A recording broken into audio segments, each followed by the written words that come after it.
আজকের ভিডিও হলো বর্তমান আমাদের এই দেশে নারী জাতি অনেক অবহেলিত, তাদেরকে প্রকাশ্যে দর্শন করা হচ্ছে, তারা দূষিত হচ্ছে, তাদের কোনো জায়গায় সুরক্ষিত নেই। যেমন আনুমানিক 17 থেকে 18 দিন আগে নরসিংদীতে 15 বছরের বয়সী এক কিশোরীকে সংঘবদ্ধভাবে ধর্ষণের পর খুন।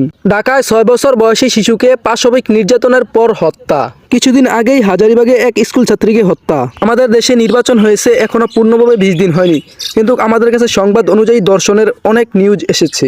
আপনাদের সকলের কাছে আমার একটাই রিকোয়েস্ট থাকবে, আপনারা সকলে এই ভিডিওটাকে বাংলাদেশ সরকার পর্যন্ত পৌঁছে দেওয়ার জন্য। এবং সরকারের কাছে আমার একটাই আবদার থাকবে, সরকার যেন বাংলাদেশের প্রত্যেকটা কাজকে তার নিজের কাজ মনে করে কার্যক্রম শুরু করে। এবং আপনারা যারা দেশের সরকার, এমপি, মন্ত্রী, জনগণ এবং প্রশাসন আছেন, তাদের সবার নিজ নিজ জায়গা থেকে আপনারা এগুলোর খোঁজখবর রাখবেন এবং সবাই হুঁশিয়ার থাকবেন। আপনার পরিবার অথবা আপনার ফ্যামিলির সাথে এমন কোনো ঘটনা যেন না ঘটে। এমন কোনো ব্যক্তি যদি আপনাদের সামনে পড়ে, তাহলে তাদেরকে সাথে সাথে আইনের আওতায় আনার জন্য আপনাদের কাছে আমার অনুরোধ রইল।